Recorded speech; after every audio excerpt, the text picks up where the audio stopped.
नमस्कार, आप देख रहे हैं आज तक। मैं हूं आपके साथ नवजोत रंधावा। बड़ी खबर, सुशांत केस में रिया चक्रवर्ती ईडी के सवालों का सामना कर रही है। रिया चक्रवर्ती पहुंच चुके हैं ईडी के दफ्तर। 2 घंटे से पूछताछ हो रही है। सवालों के जवाब रिया चक्रवर्ती अब दे रही हैं। सुशांत सिंह राजपूत के खाते से 15 करोड़ की रकम कहां गई, इसको लेकर रिया चक्रवर्ती को जवाब देना है। इंद्रजीत चक्रवर्ती रिया के पिता, शोभिक चक्रवर्ती रिया के भाई, दोनों ही रिया के साथ हैं, लेकिन पूछताछ सिर्फ और सिर्फ रिया से हो रही है, बाकी दोनों से पूछताछ नहीं हो रही है। खबर यह है कि अगले हफ्ते शोभिक, जो कि रिया के भाई हैं, उनको पूछताछ के लिए बुलाया जा सकता है। 3 मोर्चों पर रिया घिर चुकी है। सबसे पहले ईडी के रडार पर है, पैसे का लेन देन कैसे हुआ, पूछताछ हो रही है। इसको लेकर एफआईआर भी दर्ज हो चुकी है। सीबीआई फिलहाल सुशांत की मौत की जांच का सच जानना चाहती है और सुप्रीम कोर्ट में रिया को कटघरे में खड़ा किया जा सकता है। बहरहाल ईडी अभी फिलहाल पैसों के लेन देन को लेकर बात कर रही है, क्योंकि सुशांत के पिता ने तमाम आरोप लगाए थे कि 17 करोड़ थे, जिसमें से 15 करोड़ कहां गए, इसको लेकर जांच होनी चाहिए। किन किन कंपनियों में पैसे गए, कैसे रिया के खाते में पैसे ट्रांसफर हुए, ये तमाम ऐसे सवाल है जिनका जवाब अभी ईडी को लेना है। और इसी मामले में रिया चक्रवर्ती को समन किया गया था, जिसमें रिया चक्रवर्ती ने पहले ये कहा कि वो नहीं आ सकती क्योंकि मामला सुप्रीम कोर्ट में है, और उस पर ईडी ने कहा कि क्योंकि ईडी कोई पार्टी नहीं है इसलिए रिया को आना होगा। ईडी का केस अलग से चल रहा है। मनी लॉन्ड्रिंग को लेकर रिया से पूछताछ हो रही है। तमाम ऐसे सवाल हैं, सवालों की फहरिस्त रिया के सामने रखी जाएगी और फिर उसके बाद सवाल जवाब होंगे। रिया के साथ उसके भाई और पिता दोनों पहुंचे ईडी के दफ्तर। 15 करोड़ निकालने का आरोप है। कहां कहां किस किस तरीके से खर्च हुए, या फिर कहीं इन्वेस्ट हुए, या फिर इससे कितनी खरीदारियां की गई, या फिर कंपनियां, वो 2 कंपनियां भी जिसमें रिया के भाई डायरेक्टर थे, ये तमाम सवाल रिया से पूछे जाएंगे। What do you have to say about the allegations that have been leveled against you, Riya? There are a lot of allegations against you, Riya. The father has said that you were involved. What do you have to say about the allegations that have been leveled against you, Riya? There are a lot of allegations against you, Riya. The father has said that you were involved.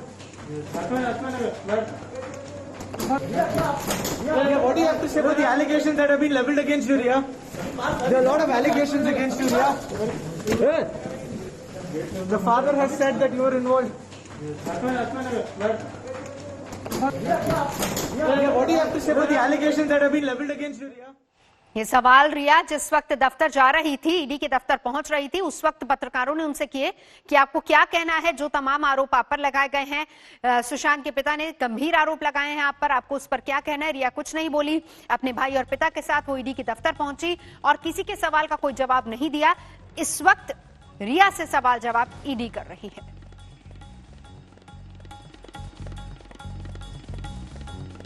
और रिया चक्रवर्ती से ED फिलहाल पूछताछ कर रही है, लेकिन सुशांत सिंह राजपूत के पिता के वकील का क्या कहना है वो आपको सुनवाते हैं। सर, रिया चक्रवर्ती काफी मुश्किल के बाद में आज ईडी के दफ्तर में पहुंची हैं। कल शाम उन्होंने बोला कि सुप्रीम कोर्ट की हियरिंग के बाद उन्हें आना है, लेकिन ईडी ने साफ कहा कि उन्हें आज ही ईडी के दफ्तर आना पड़ेगा। अब मनी लॉन्ड्रिंग की इसमें जांच हो रही है। परिवार ने आरोप लगाया हुआ है कि 15 करोड़ रुपए से ज्यादा गबन किए हुए हैं।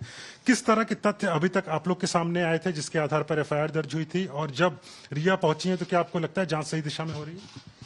देखिए, परिवार का कभी भी हस्तक्षेप नहीं था सुशांत के फाइनेंशियल मामले में। परिवार ने कभी भी जानने की कोशिश नहीं की कि वो क्या कमा रहे हैं, क्या कहाँ खर्च कर रहे हैं। लेकिन जब उनकी मौत हुई और जब मुंबई पुलिस ने, जब परिवार ने देखा कि मुंबई पुलिस इसका एक दिशा बिल्कुल अलग दिशा में जा रही है और सही मामला जो इन्वेस्टिगेशन में होना चाहिए नहीं कर रही है, तो मेरे पास जब आए तो हम लोगों ने सोचा कि परिवार की तरफ से कि पता करें कि फाइनेंशियल कंडीशन क्या थी सुशांत की, पैसे वैसे कहाँ उसके गए। तो एक अकाउंट का ही पता किया तो पता चला कि 17 करोड़ उसमें आया था, 15 करोड़ निकला था। तो उस बेसिस पे, और चूंकि ऑलरेडी हम लोग को मालूम था पहले ही 4 दिन में जब मिली सुशांत से अपने भाई के बर्थडे पार्टी का पेमेंट उसने सुशांत के क्रेडिट कार्ड से दिया, तो इस तरह की चीज़ें हम लोग को शुरू से मालूम थी।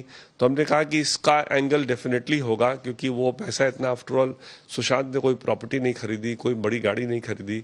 तो जब कोई ऐसा इन्वेस्टमेंट नहीं हुआ तो इतना तो ज़्यादा खर्च करना किसी भी आदमी के लिए पॉसिबल नहीं। कोई सोने का बिस्किट तो खा नहीं सकता, खाना तो सब नॉर्मली खाते हैं। तो इसलिए कहीं ना कहीं इसमें कुछ है। और अब जैसी बातें अब आ रही हैं पब्लिक डोमेन में, लगता है कि पैसा उन्होंने इसका इस्तेमाल करके अपना इन्वेस्टमेंट इधर उधर किया है। सर जांच में जो बातें सामने आई हैं उसके मुताबिक जो उनका इनकम टैक्स रिटर्न था उसके हिसाब से उनकी नेटवर्थ 14 लाख रुपए है, जबकि 2 प्रॉपर्टी अभी तक जो कागजात पे हैं वो सामने आई है। एक प्रॉपर्टी की कीमत 85 लाख से ऊपर है, एक की कीमत 7 लाख रुपए से ऊपर है। क्या आपको लगता है कि इन प्रॉपर्टीज को जो खरीदा गया उसमें सुशांत का पैसा कहीं लगा होगा? और दूसरा, जब सीबीआई ने भी इस मामले की जांच शुरू कर दी है, क्या आपको लगता है कि जो टेरिटोरियल जुरिस्डिक्शन होता है सीबीआई का महाराष्ट्र में, उसको लेकर भी किसी तरह की परेशानी हो सकती है? देखिए, जहां तक कि पैसे की बात है, आप अगर ये मेले में जो ईडी का जो काम आता है वो एक प्रेडिकेट ऑफेंस जहां पर रजिस्टर हो जाता है एफआईआर, तो ईडी उसमें आ सकता है, क्योंकि जो एक क्राइम से पैसा अमेस जो किया जाता है उसको लॉन्डर्ड मनी कहा जाता है। उस लॉन्डर्ड मनी को आप जहां भी इन्वेस्ट कीजिएगा वो प्रोसीड्स ऑफ क्राइम कहलाता है। तो प्रोसीड्स ऑफ क्राइम को ईडी अगर ये रियलाइज करती है कि ये इस पैसे, यहाँ का पैसा घूम के इनके पास आया है, चाहे कैश विड्रॉल्स होके या कोई और माध्यम से, तो वो पैसा बिल्कुल 100% कहलाएगा लॉन्डर्ड मनी, और उस लॉन्डर्ड मनी और उस प्रॉपर्टी को ईडी अटैच कर सकती है, और अटैचमेंट के बाद उनका वो फॉरफिट भी हो सकता है। हमारे 3 सहयोगी इस वक्त हमारे साथ जुड़ चुके हैं। हमारे साथ दिवेश इस वक्त मुंबई से, मुनीश दिल्ली से हैं, और श्रुति इस वक्त हमारे साथ रिया के घर के बाहर से। सबसे पहले दिवेश, आप ही के पास आना चाहेंगे, ये बताइए कि अभी क्या खबर अंदर से आ रही है, क्योंकि 2 घंटे हो गए, पूछताछ जारी है। जी, आपको अभी भी बता दें, श्रुति मोदी जो कि सुशांत की बिजनेस मैनेजर है, सूत्रों के मुताबिक ये कहा जा रहा है कि वो अभी ईडी के दफ्तर पहुंची हैं और अभी अंदर वो गई हुई हैं। उन्हें भी आज बुलाया गया था पूछताछ के लिए। ये श्रुति मोदी भी एक इम्पॉर्टेंट कड़ी है इस केस में, क्योंकि वो बिजनेस मैनेजर थी सुशांत सिंह राजपूत की। जो भी काम होता था, किस तरीके के प्रोजेक्ट्स सुशांत साइन करते थे, उसमें कितनी पेमेंट आनी थी, कितनी पेमेंट आई हुई थी, कितना उनके अकाउंट में गया, कितना बकाया था या कहीं पर और ट्रांसफर हुआ, इस बारे में उनको जानकारी थी। खासकर सुशांत की इनकम के बारे में उन्हें जानकारी थी। ये भी आरोप लगाया जा रहा है कि श्रुति मोदी को भी रिया चक्रवर्ती ने ही सुशांत के काम के लिए अपॉइंट करवाया था। इसके पहले कोई और बिजनेस मैनेजर उनका अकाउंट हैंडल करती थी, पर जब से रिया सुशांत के साथ उनकी लाइफ में आई, उसके बाद श्रुति मोदी को भी रिया ने ही अपॉइंट करवाया। जुलाई 2019 से लेकर फरवरी 2020 तक श्रुति मोदी सुशांत के साथ काम कर रही थी। उन्होंने मुंबई पुलिस के साथ भी अपना स्टेटमेंट रिकॉर्ड करवाया है। इसके अलावा उनका ये भी कहना था कि एक front India foundation for world, एक कंपनी सुशांत और शोविक जो कि रिया के भाई हैं, इन्होंने फॉर्म की थी, जो कि सोशल कॉजेस पर काम करना चाहती थी। उसके लिए भी उन्हें रोप इन किया गया था। उसका काम भी वही देख रही थी जब तक वो सुशांत के साथ काम कर रही थी, फरवरी 2020 तक। तब तक वो सारा काम देख रही थी। उनका नाम एज अक्यूज्ड पटना के एफआईआर में भी दर्ज कराया है। के सिंह जो कि सुशांत के पिता है, उन्होंने सीबीआई के एफआईआर में भी उनका नाम है, और ईडी की जो ईसीआईआर है उसमें भी उनका नाम दर्ज है आरोपी के तौर पर। इसीलिए श्रुति मोदी को भी आज बुलाया गया है। बिल्कुल, और पूरा नेक्सस है जिससे अभी जो कि ईडी की रडार पर है, जिनसे पूछताछ होगी। मनीष, आपसे जानना चाहेंगे, हालांकि 2 घंटे हो गए अभी तक इस पूछताछ में, अब क्योंकि श्रुति भी वहां पर पहुंची है, श्रुति मोदी, क्या ऐसी भी कोई जानकारी है कि दोनों को साथ बैठाया जा सकता है, या दोनों से फिलहाल अलग अलग उन दोनों के बयान रिकॉर्ड कराए जाएंगे? सुनो ना नवजोत, मैं इस वक्त लाइव व्यू से भेज दे आपको। इस वक्त टोटल ईडी जो है कुल मिला के 4 लोगों से पूछताछ कर रही है। 4 लोगों में सबसे पहले रिया चक्रवर्ती, दूसरे उनके भाई शौविक चक्रवर्ती, तीसरे रितेश शाह जो कि सीए हैं उनसे पूछताछ की जा रही है, और चौथी जो शख्स हैं वो श्रुति मोदी, उनसे भी पूछताछ शुरू हो गई है। सबसे पहले पूछताछ शुरू हुई रिया चक्रवर्ती से, और इसमें मैं पहले ही बता दूं आपको कि सबसे अलग अलग पूछताछ हो रही है। अभी तक आमने सामने नहीं बिठाया गया है। आमने सामने बिठाने की बात बाद में आएगी, हो सकता है वो आज हो भी ना। लेकिन जो सबसे अहम कड़ी इसमें है वो रिया चक्रवर्ती, जिनसे सबसे पहले पूछताछ की गई कि आखिरकार आपके पास सोर्स ऑफ इनकम क्या रहा है पिछले 2 सालों में, क्योंकि 2018 में वो सुशांत से मिली। उसके बाद में बैंक स्टेटमेंट जो ईडी के पास में आई उसमें लगातार पैसे के ट्रांजैक्शन है, कैश ट्रांजैक्शन बहुत ज्यादा है उसमें। सुशांत के अकाउंट से रिया के अकाउंट में बहुत ज्यादा पैसे गए हैं, तो इसको लेकर पूछताछ की गई। दूसरा जो उनसे सवाल जवाब किया जा रहा है वो उन प्रॉपर्टीज को लेकर है जो कि रिया के नाम पर है। उनसे पूछा गया कि आपके पास में कितनी प्रॉपर्टी है। 2 प्रॉपर्टी की जानकारी ईडी के पास में है, और ईडी ने पूछा हुआ है कि अब बाकी जो मूवेबल और इमूवेबल प्रॉपर्टी यानी कि अस्थाई और अस्थाई जो प्रॉपर्टी आपके पास में है उसकी भी जानकारी दीजिए, यानी कि गहने, सोना, नकदी आपके पास कितना है, बैंक में एफडी अगर आपके पास में है तो वो कहाँ पर और कैसे हुआ है, कोई म्यूचुअल फंड आपके पास में है कि नहीं है, और अगर आपने कोई फ्लैट खरीदा हुआ है तो उसके पैसे कहाँ से आए हैं। ये सारे सवाल जो आप कर रहे हैं, एक सवाल के जवाब में लगभग 10 से 15 मिनट का वक्त निकल जाता है। इसके लिए आप ये मानकर चलिए कि काफी लंबा होने वाला है। लौटे आपके पास। श्रुति, क्या अपडेट आपके पास? आप रिया के घर के बाहर से मौजूद है। रिया के घर के बाहर फिलहाल तो कोई हलचल नहीं हो पा रही है, लेकिन हाँ, जैसा कि हमारी सहयोगी ने भी बताया, 4 लोगों से पूछताछ हो रही है और रिया पहुंच चुकी है ईडी दफ्तर में। पिछले 2 घंटों से पूछताछ चल रही है और इस घर से वो बाहर नहीं निकली है। तो सवाल सबसे बड़ा यही है कि आखिर इतने दिनों से रिया चक्रवर्ती थी तो थी कहाँ। बिल्कुल, आप तीनों हमारे साथ रहिए। फिलहाल आपको ये भी बता दें कि कोर्ट के कहने पर बिहार पुलिस ने हलफनामा दिया है और बिहार पुलिस ने 10 गवाहों से पूछताछ की, बयान दर्ज किए और उसी के बाद ये हलफनामा तैयार किया गया है। सुशांत के दोस्त महेश शेट्टी, बहन मीतू सिंह और कुक के अलावा सुशांत की पूर्व गर्लफ्रेंड अंकिता लोखंडे का भी इसमें नाम है। आपको हम सुनवाते हैं कि इन गवाहों ने आज तक पर क्या कहा। कहीं से ऐसी कोई बात नहीं थी परेशानी की। 1 साल पहले, 1 साल तक वो बिल्कुल सही था और यहाँ तो काफी हंसने खेलने के माहौल में आया था और काफी हौसला वाला लड़का था।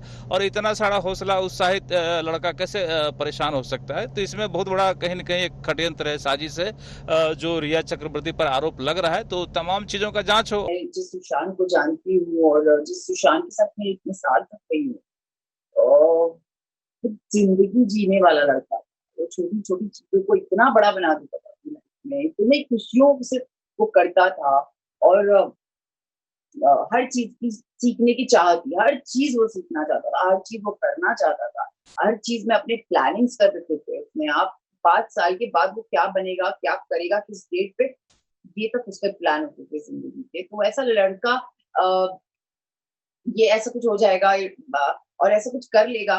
उस टाइम तो सब ठीक ही था सर। यूरोप जाने के बाद तो माहौल तो फिर भी अभी तक ही ठीक था, क्योंकि सर और रिया मैम, सर उनके साथ रह के खुश थे। हमेशा ऐसा ही लगता था कि हमेशा खुश हैं वो। हाँ, दिसंबर में लास्ट महीने में सर यूरोप का उन्होंने बनाया था, क्रूज बनाया था, तब तक ठीक थे। छिछोरे का परमिशन ख़त्म करके तब वो गए थे। उसके बाद वहाँ से आने के बाद तो उनकी तबीयत डाउन हो गई। तो वहाँ से आने के बाद जस्ट जो अपना बांद्रा में कैप्रिया है तो वो खाली हो गया था। खाली होने के बाद तो 1.5-2 महीने तक ये फ्लैट ही नहीं मिला हुआ था नया। तो हमें जो है एक और में लड़का था तो उन और 4 डॉगी थे, तो हमें पाउना वाले घर में भेज दिया। जो 13 तारीख को कुछ नहीं हुआ, 13 या 12 तारीख को से मैम चली गई थी, तो मैम सबको न्यू बोल के गई थी ध्यान रखना। और रही बीमार की, अभी मैं 4 साल से था तो उसको कुछ बीमारी ऐसे कुछ इश्यू नहीं था, कभी डॉक्टर के पास गए नहीं वो। कि हाँ, इतना है कि वो फिटनेस ट्रेनिंग करता था और डॉक्टर के पास कभी नहीं गए। डिप्रेशन में था तो जिसने बोला गया उसी से पूछना पड़ेगा कि क्यों, वजह क्या थी डिप्रेशन में जाने की। और डिप्रेशन में गया तो क्या मतलब किसी ने किसी को टॉर्चर किया या कुछ था, तो वही बता पाएंगे जिसने बोला डिप्रेशन में था। और मेडिसिन ले रहा था तो कौन सी मेडिसिन ले रहा था, कौन सी साइकियाट्रिस्ट या कौन सी डॉक्टर के पास था, तो सब उन लोग से लेना पड़ेगा आपको। तो रिया से ईडी की पूछताछ होनी थी, तब अचानक से काफी समय बाद रिया दिखाई दी।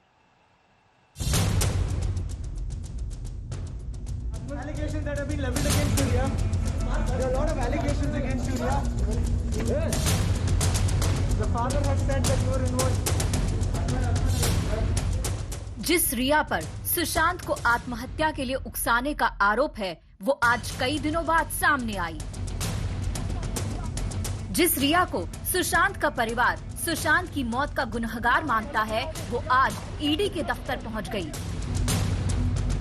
कभी सुशांत की गर्लफ्रेंड और अब केस की सबसे बड़ी आरोपी रिया की तस्वीर आज कई दिनों बाद दुनिया के सामने आई।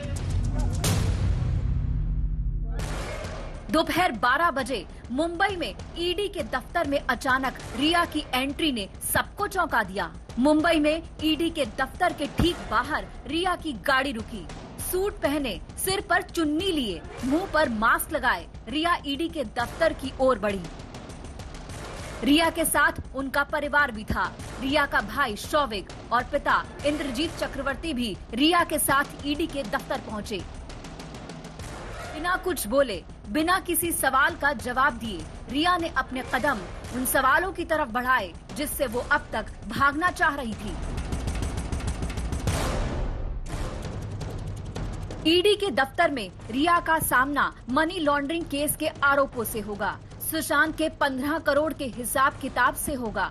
रिया को ईडी के एक सवाल का जवाब देना होगा। इससे पहले सुशांत की गर्लफ्रेंड से मुंबई पुलिस भी घंटों पूछताछ कर चुकी है। सूत्रों से खबर है कि रिया का सामना आज इन सवालों से हो सकता है। क्या सुशांत के अकाउंट से आपने धोखे में 15 करोड़ रुपए निकाले? अगर हाँ, तो वो 15 करोड़ कहाँ है? आपके पास कितनी संपत्ति है, उसका हिसाब दीजिए। मुंबई में आपके कितने फ्लैट हैं? आपने कम कमाई में महंगे फ्लैट कैसे खरीदे? सुशांत की कंपनी में आपके भाई का क्या रोल है? आपने कब कब आयकर रिटर्न दाखिल किया? सालाना आपकी कमाई कितनी है? सुशांत की कंपनियों में आपका रोल क्या है? सुशांत के पैसे से क्या आपने गहने खरीदे? मुंबई में रिया के नाम एक फ्लैट भी है। सूत्रों से खबर है कि इस फ्लैट की डील भी प्रवर्तन निदेशालय के राडार पर है। रिया से पहले ईडी सुशांत के सीए से सुशांत के 15 करोड़ को लेकर सवाल कर चुकी है। सुशांत के हाउस मैनेजर से भी ईडी 2 दिन से घंटों पूछताछ कर चुकी है। रिया के भाई को भी ईडी जल्द सम्मन भेज सकती है। सुशांत की 2 कंपनियों में रिया का भाई शौविक भी डायरेक्टर था। ईडी सुशांत के दोस्त और उसके फ्लैट में रहने वाले सिद्धार्थ पिठानी से भी पूछताछ करेगी। सिद्धार्थ को कल पूछताछ के लिए बुलाया है। डिप्रेशन का इलाज उनको चल रहा था, क्योंकि मेरे सामने डॉक्टर आते थे, मिलते थे, प्रिस्क्राइब करते थे, मेडिसिन वगैरह देते थे। एंड वो जो प्रिस्क्रिप्शन में मेडिसिन है ना, it was given by a doctor like who is like trusted by Sushant and Rhea both. So उनके जो प्रिस्क्रिप्शन में दवाई थी, जो कोर्स होता था, जब ब्रेकफास्ट, लंच और डिनर में जब भी सुशांत वो खाना खाते थे, हम लोग जाके उनको बोल में दवाई वगैरह दे देते। वी ऑल नो कि कौन सा मेडिकेशन है और डायग्नोसिस क्या था, I have no idea about. इधर रिया ईडी के दफ्तर पहुंची, उधर सुशांत की बहन श्वेता ने फेसबुक पर भगवान शिव की तस्वीर साझा की।